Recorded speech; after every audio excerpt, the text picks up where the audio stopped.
दरअसल जो पूरी दुनिया में अचानक ही तबाही मच जाए, कोई नहीं जानता कि ये कैसे हुआ और इस सब के बीच एक आदमी अपनी प्रेग्नेंट बेबी को ढूंढने में लगा हो। कुछ ऐसा ही होता है वेल के साथ, जो इस वक्त बड़ी मुश्किल से खंडर हो चुके अपने शहर में पहुंचा है, जहां चारों तरफ राख ही राख बरस रही थी। बहुत सारी खाली गाड़ियां मौजूद थी। वेल ने थोड़ा दिमाग लगाया और एक फायर ट्रक से गैस मास्क ले लिया। इस शहर के रास्ते को पार करते हुए उसने देखा कि बहुत से लोगों की लाशें गाड़ियों में पड़ी हुई थी। साथ ही साथ बहुत सी बिल्डिंग से धुआं भी निकल रहा था। जल्दी वो उस बिल्डिंग तक पहुंच गया जहां उनका भी एक फ्लैट था। फायर एस्केप से चढ़कर वो खिड़की से अंदर गया, लेकिन आधी बिल्डिंग पहले से ही गिर चुकी थी। एक दीवार पर समैंथा का मैसेज था जिसमें उसने अपनी लोकेशन बताई थी। अब वो गाड़ी में सवार होकर अपनी बीवी को ढूंढना फिर से वेल याद करने लगा कि कैसे 2-3 दिन पहले सब कुछ नॉर्मल था।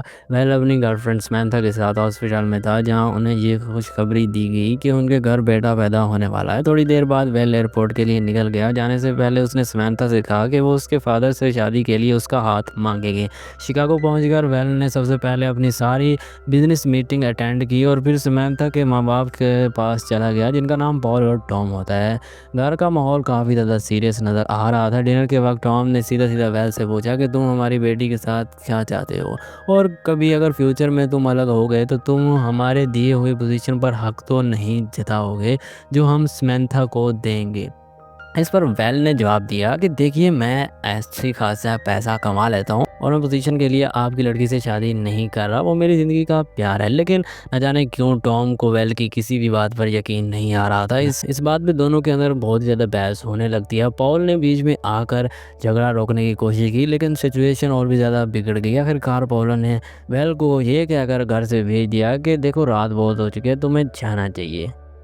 अगली सुबह वेल की आंख समैंथा की वीडियो कॉल से खुली। फोन देखकर उसे एहसास हुआ कि वो वापसी की फ्लाइट के लिए काफ़ी ज़्यादा लेट हो चुका है। समैंथा ने ये जानने के लिए फ़ोन किया था कि कल रात तो वो मम्मी पापा से मिलने गया था यार, तो कैसी रही मुलाकात। लेकिन समैंथा के हाँ एकदम से बिजली चली गई। समैंथा ने कहा कि बड़ा अजीब सा लग रहा है, कॉल के बीच में से अजीबोगरीब आवाज़ें आ रही हैं, फ़ोन की स्क्रीन में कुछ हलचल हो रही है। फिर अचानक ही फ़ोन कट जाता है। वेल बार बार कॉल करने की कोशिश कर रहा होता है, लेकिन आगे से कोई भी नहीं उठा रहा था। जब वो एयरपोर्ट पहुंचा है तो उसे पता चलता है कि सारी फ्लाइट्स कैंसिल हो चुकी हैं। न्यूज़ में बताया जा रहा है कि कैलिफोर्निया के पास एक बहुत ही ज़्यादा खतरनाक अर्थक्वेक आया है। थोड़ी देर के बाद तो न्यूज़ के सिग्नल्स भी चले गए और पूरे एयरपोर्ट की बिजली कट हो गई। वेल ने बिना वक्त गवाए टैक्सी लेने की सोची और जब उसने ड्राइवर को थोड़ा एक्स्ट्रा पैसे देने की बात की तो वो मान गया। टैक्सी सीधा जाकर समैंथा के माँ बाप के घर रुकी। वेल ने पॉल और टोमा को पूरे हालात समझाए। खिड़की से फाइटर जेट्स आसमान में दिख रहे थे। टॉम ने फैसला किया कि वो समैंथा को ढूंढने जाएगा, पॉल अपने बेटे के घर जाएगी। अब समैंथा को ढूंढने वेल और टॉम दोनों साथ में निकल पड़े। रास्ते में ट्रैफिक बहुत ही ज़्यादा था। जीपीएस और नेटवर्क पूरी तरह से फेल हो चुका था और लोग सुपरमार्केट लौट रहे थे ताकि इमरजेंसी के हालात में उनके घर का राशन ख़त्म ना हो। दोनों एक पेट्रोल पंप पर रुके जहां वेल पेट्रोल भर रहा था और टॉम ने अंदर जाकर सफ़र के लिए कुछ सामान बांधा। तभी कुछ लोग वेल से झगड़ने लगे और उन्हें उसकी गाड़ी छीनने की बात की। जब बात ज़्यादा बिगड़ गई तो टॉम ने कहा कि 1 मिनट, मैं आपको पैसे दे देता हूँ। लेकिन निकाली उसने पैसों की जगह बंदूक, जिसे देकर उसने उन्हें भगा दिया। हाईवे पर आर्मी चेक पॉइंट थे। टॉम ने उनसे बात करके उन्हें समझाया कि मेरी बेटी वहाँ फंसी हुई है, मुझे पता नहीं है कि वो सही भी है या नहीं। एक बाप की गुहार सुनकर वो मान गए और उन्हें आगे बढ़ने की परमिशन मिल गई। रास्ते में उन्हें बहुत सारे आर्मी ट्रेन्स वेस्ट की तरफ जाती हुई दिखाई दी, जिससे उन्होंने हिसाब लगाया कि मामला सच में बहुत ही ज़्यादा ख़राब हो चुका है। रात को एक पुलिस ऑफिसर ने उनकी गाड़ी रोक दी। टॉम तुरंत समझ गया कि ये असली पुलिस वाला नहीं है, बल्कि एक आम आदमी है जिसने किसी पुलिस वाले की गाड़ी चुराई थी। जब उस आदमी ने बंदूक निकाली तो टॉम ने गाड़ी रिवर्स में भगाकर बच निकला, लेकिन उस आदमी ने उनका पीछा करना शुरू कर दिया। टॉम ने वेल को बंदूक थमाई और वो उसे चलाने की कोशिश करता रहा, लेकिन उसे ये नहीं समझ में आ रहा था कि इसे अनलॉक कैसे करते हैं। टॉम ने गाड़ी चलाते हुए उसे समझाया कि क्या करना है और वेल ने आखिरकार गोली चला दी। कुछ देर तक ऐसा ही चलता रहा। फिर टॉम ने गाड़ी कुछ इस तरह घुमाई कि उस नकली पुलिस वाले की गाड़ी का एक्सीडेंट हो। थोड़ी आगे जाकर उन्होंने देखा कि कुछ हिरन रास्ते में आ गए थे। टॉम ने उन्हें बचाने के लिए गाड़ी घुमाई और जल्द उनकी कार का भी एक्सीडेंट हो गया। इतने में वो नकली पुलिस वाला फिर से उनके पास पहुंच गया था। उसने वेल को धमकाना शुरू कर दिया, लेकिन टॉम ने पीछे से आकर उस पर हमला कर दिया और वो बेहोश। अब टॉम के रिब्स में काफ़ी चोट आ गई थी। जल्द ही उन्हें उस नकली पुलिस वाले की गाड़ी का इस्तेमाल करके अपनी गाड़ी को बाहर निकाला और अगले दिन वो एक ट्रेलर पार्क पहुंचे जहां लोग उन पर भरोसा नहीं कर रहे थे। लेकिन एक गैराज में उनकी मुलाकात रिकी से हुई। रिकी ने उन दोनों की खस्ता हालत देखी और उनकी गाड़ी को ठीक करने का मान लिया। रेडवे में बताया जा रहा था कि सिर्फ शॉर्ट वेव और सिग्नल्स चल रहे हैं। जो कुछ भी हुआ था उस पर सरकार का अब तक कोई भी जवाब नहीं आया था। क्या हो रहा है, कैसे हो रहा है और किसी को नहीं पता था। आसमान में परिंदे बहुत ही अजीब तरीके से उड़ रहे थे। ये बात तो पक्की थी कि कुछ अजीब होने वाला है। जब टॉम वॉशरूम में गया तो उसने देखा कि उसकी चोट काफ़ी ज़्यादा गहरी हो चुकी है। लेकिन उन्हें बताया कि भाई साहब ये गाड़ी टेम्परेरी ठीक हुई है और कभी भी ये बीच रास्ते में ख़राब हो सकती है। मुझे मत कहना कि बताया नहीं था। जब टॉम ने सुना कि रिकी कैलिफोर्निया जाने का प्लान बना रही है तो उसने रिकी को एक डील ऑफर की। टॉम ने कहा कि मैं तुम्हें पैसे भी दूंगा मेरे साथ चलने के लिए, इससे तुम अपनी मंजिल के करीब रहोगी और बदले में जब हमारी गाड़ी खराब होगी तो तुम उसे ठीक कर देना। थोड़ी देर सोचने के बाद रिकी ने हाँ कर दी। बस ज़्यादा कुछ नहीं था, वो पैसे कुछ ज़्यादा ही मांग लिए थे, पर उन्होंने गाड़ी में रिकी के सारे औजार भरे और फट से निकल गए। शाम को उन्होंने देखा कि एक गाड़ी उनका पीछा कर रही है। उन्होंने तुरंत गाड़ी को रोक के लाइट्स बंद कर दी। जब तक दूसरी गाड़ी उन्हें क्रॉस नहीं कर गई तब तक सब चुपचाप वेट कर रहे थे, पर उन्हें अपनी टेल लाइट्स को गाइड की तरह इस्तेमाल करते हुए उस गाड़ी का पीछा करना शुरू कर दिया। कुछ देर बाद रिकी ने अपने कंपास चेक की तो उसकी सुई बहुत ही ज़्यादा तेज़ी से वाइब्रेट कर रही थी, जैसा कि धरती की मैग्नेटिक फील्ड में कुछ अजीब बदलाव आ रहे थे। तभी उनकी रोड की साइड से एक और कार आई। बिल्कुल तेज़ी से ही उस गाड़ी से उन्हें बचना पड़ा। जिस गाड़ी का वो पीछा कर रहे थे वो नई गाड़ी उस पुरानी गाड़ी से जा टकराई और वो दोनों ही गाड़ियां रोड से बाहर जा गिरी। वेल ने पहली गाड़ी को चेक किया पर कोई भी जिंदा नहीं बचा था। रिकी ने दूसरी गाड़ी देखी जिसमें एक औरत की मौत हो चुकी थी, लेकिन उसका पति अभी भी जिंदा था और वो कुछ कहने की कोशिश तो कर रहा था, लेकिन उसके गले से आवाज़ ही नहीं निकल रही थी और उसकी हालत बहुत ही ज़्यादा ख़राब थी। जब रिकी ने वेल से कहा कि उसे हॉस्पिटल लेके जाना चाहिए तब टॉम ने यह कहकर साफ मना कर दिया कि भाई हॉस्पिटल काफ़ी ज़्यादा दूर है और ये बंदा रास्ते में ही मर जाएगा। टॉम और वेल गाड़ी में वापस आकर बैठ गए, पर रिकी अभी भी वहाँ बाहर ही खड़ी थी। वो उन लाशों को बहुत ही गौर से देख रही थी, जैसे कुछ समझने की कोशिश कर रही हो। तेरे को और गाड़ी रोकी और उस गाड़ी में से बहुत ही अजीब तरह का एक आदमी निकला। टॉम चौकन्ना हो गया, गाड़ी तेजी से चलाने लगा ताकि वो लोग दूर जा सकें, पर वेल ने मना किया और कहा कि पहले रिकी को ले लो। तब टॉम ने जल्दी से रिकी को अंदर बिठाया और गाड़ी चला दी। टॉम ने बताया कि अगर वेल उसे ना कहता तो वो रिकी को नहीं बैठाने वाला था। रिकी को ये बात बहुत ही बेकार लगी कि वो उसे छोड़कर जाने वाले थे और उसने कहा कि अब मैं गाड़ी को ठीक नहीं करूंगी। तब टॉम ने गाड़ी को हल्का सा झटका दिया जिससे रिकी का सर फ्रंट सीट से आकर टकरा गया। थोड़ी देर बाद जब वो लोग पेट्रोल भरने के लिए रुके तो रिकी और वेल को अजीब से बादल दिखाई दिए। उन्हें देखकर लग रहा था कि कुछ तो गड़बड़ है। अचानक उनके पास मौजूद एक पोल पर बिजली गिरी और एक भयानक तूफान शुरू हो गया।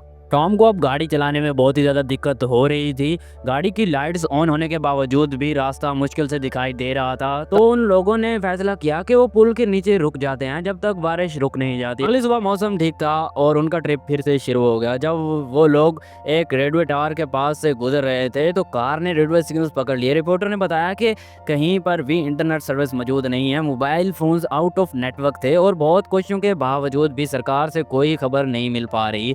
वो तीनों जल्द ही एक शहर के बाहर पहुंचे जहां लोगों ने अपनी गाड़ियों के साथ रोड ब्लॉक कर रखा था। शेरिफ ने थोड़ा ध्यान से उन्हें देखा और अंदर आने से मना कर दिया, पर जब वेल ने बताया कि वो यहाँ के कुछ लोगों को जानता है और उनके नाम शेरिफ को बताया तो फिर शेरिफ मान गया। जल्द ही वेल अपनी एक पुरानी दोस्त मैग के घर पहुंचे। मैग बहुत ही ज्यादा परेशान थी। उसने बताया कि उसके अपने पति से कोई बात नहीं हो पा रही। वो बिजनेस ट्रिप पर गए थे और फिर अचानक ये सब कुछ हो गया। वेल ने मौका देकर शावर लिया, रिकी ने गाड़ी की मेंटेनेंस की और टॉम ने पानी की बोतल भर ली। मैग लगातार अपने पति को याद करके रो रही थी। वेल ने उसे दिलासा दिलाया कि सब कुछ ठीक हो जाएगा, चिंता करने की कोई नहीं है, पर वो ज्यादा देर तक उसके पास नहीं रुक पाया। फिर वो लोग वापस रास्ते पर निकल पड़े। थोड़ी ही दूर जाने के बाद उन्हें दूर से बहुत ही ज़्यादा धुआं दिखाई दिया। वहाँ दरअसल एक मिलिट्री का एक हवाई जहाज़ क्रैश हो गया था। सब ये सोच रहे थे कि शायद किसी ने देश पर हमला कर दिया है। थोड़ी देर बाद वो लोग एक वाटर पार्क पर पहुंचे और वो ऐसी चीज़ें ढूंढने लगे जो उनके काम आ सके। रिंकी ने स्विमिंग करने के लिए पूल में कूद गई, पर पानी बहुत ही ज़्यादा गर्म था। तभी एक मिलिट्री हेलीकॉप्टर उड़ता हुआ नजर आया, पर उन्होंने अपने आसपास चुपचाप चीज़ें ढूंढना शुरू कर दी। लेकिन उस जगह की हालत देखकर उन तीनों को यही लग रहा था कि लोगों ने पहले ही यहाँ से सारे सामान उठा लिया है। कैश रजिस्टर खाली था और सभी कार्स के टायर्स कट चुके थे, लेकिन पेट्रोल के कैंस भरे जा सकते थे। टॉम अपनी चोट की वजह से ज़्यादा वजन नहीं उठा सकता था, तो इसलिए वेल ने यह जिम्मेदारी उठा ली। रात को जब वो लोग एक एंटेना के पास से गुजर रहे थे तो उनके फोन में अचानक से नोटिफिकेशन आना शुरू हो गई। टॉम के फोन पर समंथा के मैसेज आए। वो वॉइस मेल पर उसके लिए अपना प्यार जता रही थी, पर मैसेज में समंथा की आवाज़ से सिग्नल्स काफ़ी ज़्यादा क्रैश हो रहे थे और अचानक ही मैसेज बीच में ही रुक गया। टॉम ने भी अपनी टीवी पॉलो को कॉल करने की कोशिश की, लेकिन सिग्नल्स नहीं आ रहे थे। तभी उन्होंने रास्ते में लोगों की लाइन देखी और जो बुरी तरह से खांस रहे थे। दूर से ही धुआं उठ रहा था और जैसे ही वो लोग पास गए, सामने का मंजर देखकर उनका होश उड़ गए। पूरा इलाका आग से जल रहा था। रिकी ने डर के मारे कहा कि हमें वापस चले जाना चाहिए, लेकिन वेल ने थोड़ी हिम्मत जुटाते हुए कहा कि इसके अलावा कोई रास्ता नहीं है हमारे पास, और उसने गाड़ी की रफ्तार फुल स्पीड कर दी। जब वो उस एरिया को क्रॉस कर रहे थे तो गाड़ी को धुएं और राख ने बुरी तरह से घेर लिया। कुछ देर चलने के बाद उनके सामने एक मदद मांगती हुई औरत आई। रोड के किनारे उसकी गाड़ी भी थी जिसके टायर्स पंक्चर हो चुके थे। रिकी और वेल को उस पर तरस आया और वो उसकी मदद करना चाहते थे। अचानक कुछ आदमी बंदूक लेकर बाहर निकल आए। पता चला कि उस औरत को झूठ बोलना और लोगों को फंसाने के लिए मजबूर किया गया था। वो आदमी उनका पेट्रोल छीनने की कोशिश कर रहे थे। आदमी से लड़ने की कोशिश की, पर उस आदमी ने आसानी से वेल को पटक दिया। टॉम अपनी बंदूक निकाल कर लाया, लेकिन अपनी टूटी हुई रिब्स की दर्द की वजह से वो वहीं पर ही गिर पड़ा। फिर उन आदमियों ने रिकी को जबरदस्ती पेट्रोल भरने को कहा और बचे हुए पेट्रोल की कैंस चुरा कर भाग गए। तीनों गाड़ी में बैठ गए और वेल ने उस औरत को भी अपने साथ चलने को कहा, पर वो अपने बेहोश पति के पास ही रुकना चाहती थी। इसके बाद ढेर सारे धुएं के बीच एक कार चेज शुरू होगी। उन लोगों ने आगे से फायरिंग शुरू कर दी तो वेल ने उनकी गाड़ी को अपनी गाड़ी से जबरदस्त टक्कर मारी। टॉम लगातार खांस रहा था और उससे बंदूक नहीं चल पा रही थी, तो उसने बंदूक रिकी को देख दी और चलाने को कहा। रिकी ने थोड़े निशाने तो मिस किए, पर फिर रिकी ने उनके टायर्स पर गोली मारकर उसे उल्टा दिया और जल्द ही रिकी ने पेट्रोल कैंस लेने की कोशिश की, पर एक आदमी ने कैंस को पकड़ कर रखा था। रिकी ने जल्द से एक कैन को उठा कर लाया। थोड़ी देर बाद रिकी ने वेल से कहा कि वो गाड़ी रोक दे और फिर वो गाड़ी से बाहर निकल गई। दरअसल उसे उन लोगों को मारने के लिए बहुत ही बुरा लग रहा था जो कार क्रैश में मरे थे। ना वो गोली चलाती, ना उनकी गाड़ी क्रैश होती और ना उनकी जान जाती। लेकिन फिर टॉम और वेल ने उसे समझाया कि उसने उनकी जान भी तो बचाई है, अगर वो ना मारते तो वो लोग उन्हें मार देते। रिकी ने कहा कि मुझे कुछ देर के लिए अकेला छोड़ दो और वेल ने वैसा ही किया। जल्द ही सूरज उगने लगा, लेकिन रिकी अब तक वापस नहीं आई थी। वेल ने उसका नाम पुकारा पर कोई जवाब नहीं मिला।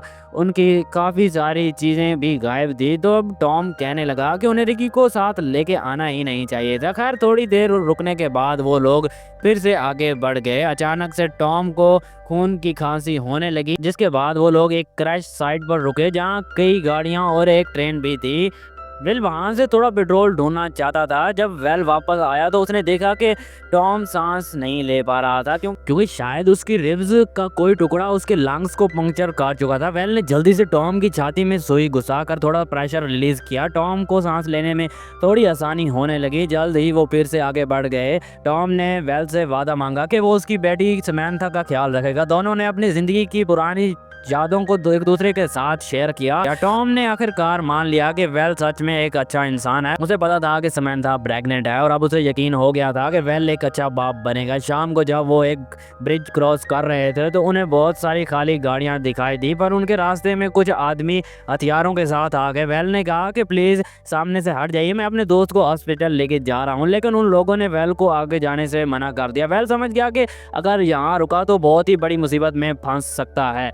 वेल ने जल्दी से गाड़ी को रिवर्स लिया और दो आदमी उसके पीछे लग गए जो कि बाइक पर थे। वेल ने गाड़ी को कुछ ऐसा घुमाया कि दोनों बाइकर क्रैश हो गया। वो आगे बढ़ सकता था लेकिन एक और ट्रक उनके रास्ते के सामने खड़ा था। वेल ने गाड़ी को ऐसे हिलाया कि ट्रक ड्राइवर चकमा खा के साइड में क्रैश हो गया। आखिरकार वो लोग उस पुल को पार करके आगे बढ़ चुके थे, लेकिन टॉम से अब ये तकलीफ झेली नहीं जा सकती थी और वो गाड़ी की बैक सीट पर ही चल बसा। थोड़ी देर बाद वेल ने गाड़ी रोककर टॉम की बॉडी को देखा और सोचने लगा कि आगे क्या किया जाए। उसने फैसला किया कि वो बिना रुके चलता रहेगा, लेकिन रात के वक्त गाड़ी बीच रास्ते में ही खराब हो गई थी। वेल उस गाड़ी से बहुत ही ज्यादा परेशान हो चुका था। उसने गुस्से में आकर टॉम की लाश समेत गाड़ी पर पेट्रोल फेंक कर आग लगा दी। ये वेल का तरीका था टॉम को अलविदा कहने का। अगली सुबह वेल पैदल ही अपनी मंजिल की ओर बढ़ने लगा। कुछ लोग गाड़ियों में उसे नज़रअंदाज करके चले गए, लेकिन आखिरकार एक गाड़ी रुकी जिसमें मौजूद एक फैमिली ने उसे लिफ्ट दी, लेकिन ड्राइवर ने कहा कि उसे सबसे पहले अपनी बंदूक को मेरे हवाले करना होगा। सफ़र के दौरान रेडियो में से कोई भी सिग्नल नहीं मिल रहे थे। कुछ देर बाद वो लोग वेल के फादर के घर पहुंचे। वहाँ वेल ने उस फैमिली से कहा कि आप जो चाहे यहाँ से ले जा सकते हैं, अगर बदले में आप अपनी गाड़ी मुझे दे दें।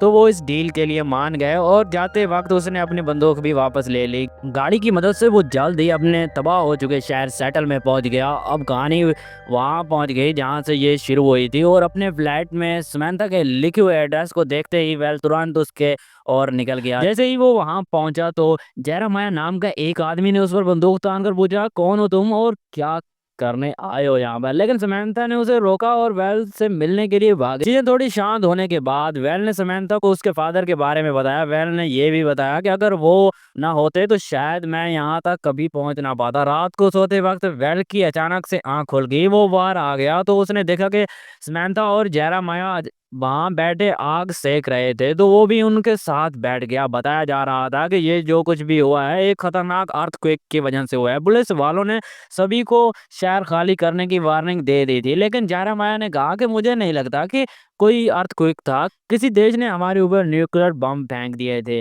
चीजें इतनी तेजी से हुई कि किसी को कुछ समझ नहीं आया, लेकिन वेल को इसके बाद में दम नहीं लग रहा था, क्योंकि अगर ऐसा हुआ होता तो वो शहर से ही तो आया था, रेडिएशन की वजह से मर जाता, लेकिन अब तक तो वो जिंदा था। साथ ही जेरेमाया बार बार वेल से उसकी बंदूक मांग रहा था ऐसे ही देखने के लिए। ये बात वेल को काफी अजीब लगी। समंथा भी वेल की बात से सहमत थी। खैर वो दोनों एक दूसरे से इतने समय बाद मिले थे तो थोड़ा वक्त मिलते ही प्यार उमड़ पड़ा था। पर तभी अचानक वेल को महसूस हुआ कि कोई उनकी गाड़ी में तांग झांक कर रहा है। ये कोई और नहीं बल्कि जेरेमाया था। अगले दिन जब वेल ने उससे पूछा तो वो कहने लगा कि मैं तो दो बच्चों को वहां से भगा रहा था, जंगल की तरफ भाग गए होंगे दोनों। अगर विश्वास नहीं होता तो चलो मेरे साथ, मैं तुम्हें दिखाता हूँ। लेकिन जंगल में उन्हें हिरणों के अलावा कुछ नहीं मिला। वेल समझ गया कि जेरेमाया के साथ कुछ तो गड़बड़ है और इसीलिए उसने जोर से कहा कि मैं तो समंथा को लेकर यहाँ से जाने वाला हूँ, तो भी चलेगा क्या हमारे साथ। इस पर जेरेमाया ने कहा कि समंथा कहीं नहीं जा सकती। वो अपनी बंदूक ताने वेल की तरफ मुड़ा, लेकिन वेल ने पहले ही गोली चलाकर उसे मार डाला। तभी अचानक एक खतरनाक से काला बादल तेजी से उनकी ओर बढ़ रहा था।